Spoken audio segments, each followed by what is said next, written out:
Welcome back to my channel, Books, Music, Travel, where I discuss all the things that I love in life with you guys, but mostly the three top things: books, music, and travel. And on this episode, you guys are gonna get the Heartless review, which is also why I'm wearing red, because now that I understand the Queen of Hearts, now that I know what she's been through, I had to respect her and wear her colors. So let's get into it. Heartless is a book by Marissa Meyer, and it is one that I think is just amazing. First of all, I do pick out my books by the cover. It's just who I am. I do judge a book by its cover. And so when I saw this, I had to have it, especially because even without the cover page, the front of it is so awesome. Like, come on, the details. So that, and plus I've also read so many some of the other books from Marissa Meyer, and so this was natural for me to just want to get into this book. But what I love about this is that, for me, I often think, what makes a villain the way that they are? Like, why are they evil? Who hurt them? What has happened in their life that has driven them to this point? And in almost every story, when you peel back the layers, there's like little clues that these writers or these movie producers leave us that lets us know that it's more to them than just their evilness. So in Heartless, it follows Catherine Lady Pinkerton, which is the soon-to-be Queen of Hearts, and it follows like just how she ended up being this evil person who's being known for saying off with their head. And what we find with Catherine is that this is a young girl with dreams, hopes, goals, love, and she's just trying to live her life or live her dreams the way that she sees other people being able to live their dreams. And I think that, for me, was what was most frustrating, and I could definitely see why she just lost it. So for instance, the book starts off with her going to this ball, and it's a black and white ball, but her parents make her wear red, and she thinks this is weird. Like, I'm gonna stand out, people are gonna talk about me, like, why do I have to wear red? And her mom like prevents her from eating all day. She's like, you gotta look snatched in this dress.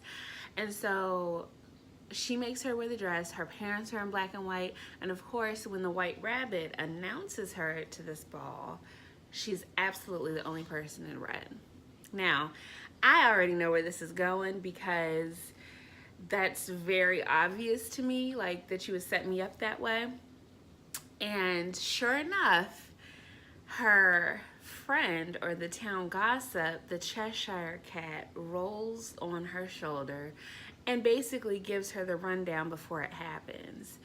That essentially her mother and her father, the Marchioness and Marinus, whatever, have set her up to marry the King of Hearts. So this is an arranged wedding.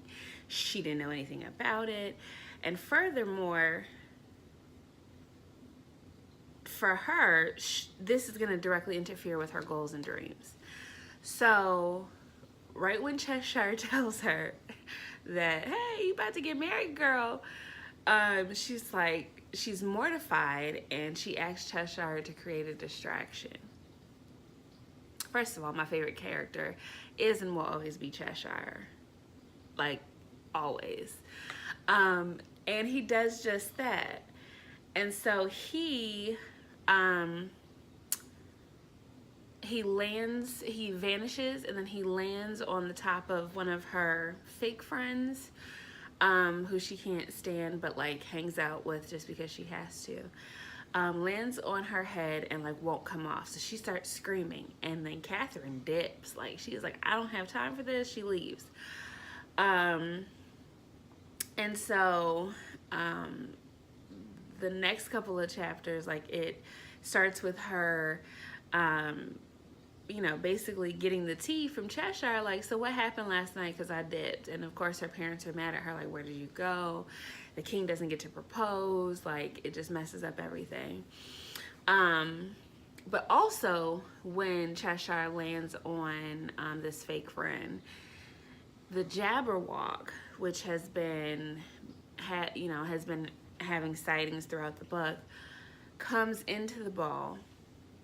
And that's when things really get distracted. So anyway, she gets the tea from Cheshire, and she's like, so what happened last night, essentially? And Cheshire tells her, like, that the Jabberwock was there, but he also has this quote that I just felt like set the tone for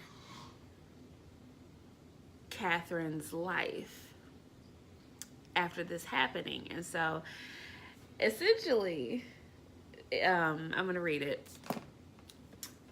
She's saying, like, I could have never have dreamed, and I'm almost saying it in the accent that's in the audiobook, because I listened to the audiobook too when I read this, but she goes, I could have never have dreamed that this would have happened.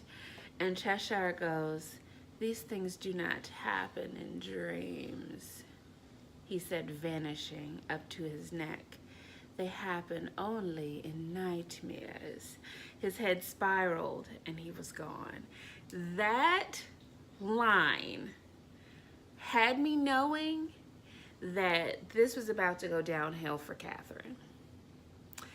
And I love that line simply because this girl had dreams of being a baker. She was going to be a baker with her best friend Marianne, and they were going to open their own storefront. Dreams and goals beyond just being married to a man.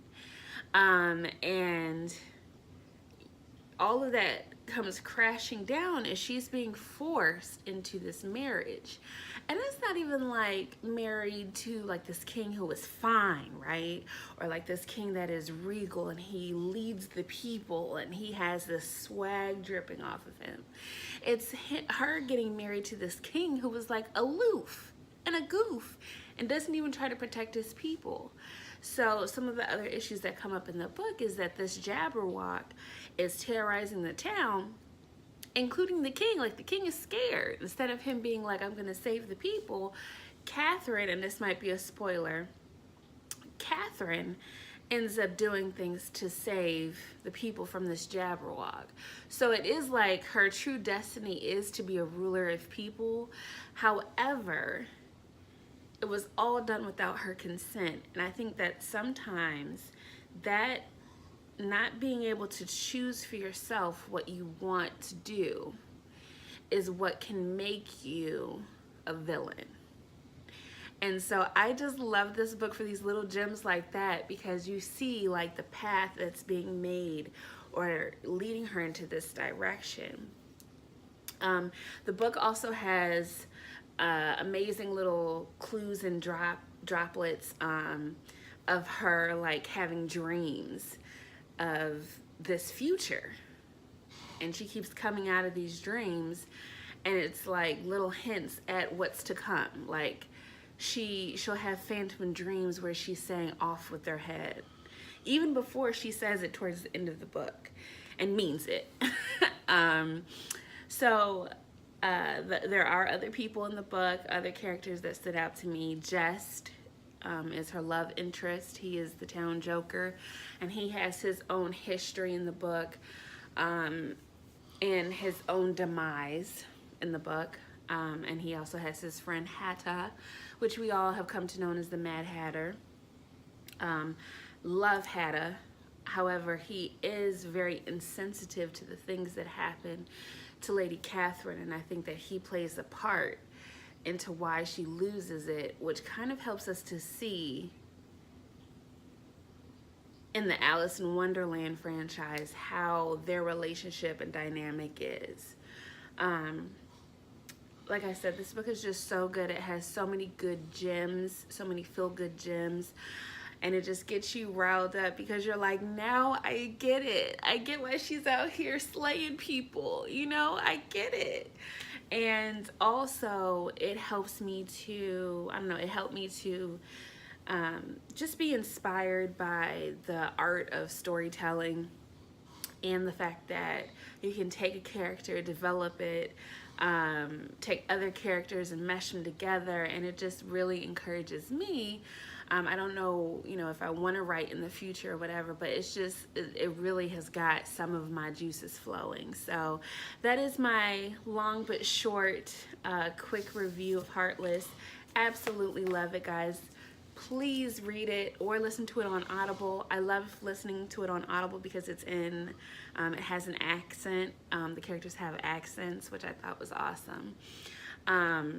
And it just makes it more vivid. I did read and listen to this book at the same time. Because like I said, this book is so cute. I had to flip through the pages. I had to touch it. So definitely read this book. Let me know in the comments below if you've read it, what you think about it. Let's talk about it. Again, I am a BookTube newbie, and I'm getting now that there's a BookTube newbie tag with questions that I may supposed to answer. I don't know if I will. I may not. But stay tuned for my next video. It's going to be my TBR of what I'm going to try to finish reading by the end of September. I did start this channel in the middle of September, and so I am in some good books right now and have already read some good books. So that will be in my next video of what I'm going to read. This is my little humble bookshelf behind me. I had to move the puff out the way. My humble bookshelf, humble beginnings, like I said. This is just a passion reignited in me, and I can't wait to share it with you guys. There's so many more videos to come, and thank you so much for subscribing. In about a week, I got 12 subscribers and some lovely BookTube community people responding in the comments, and it really makes me feel good and welcome. So thank you guys so much, and stay tuned for what I have next. Bye.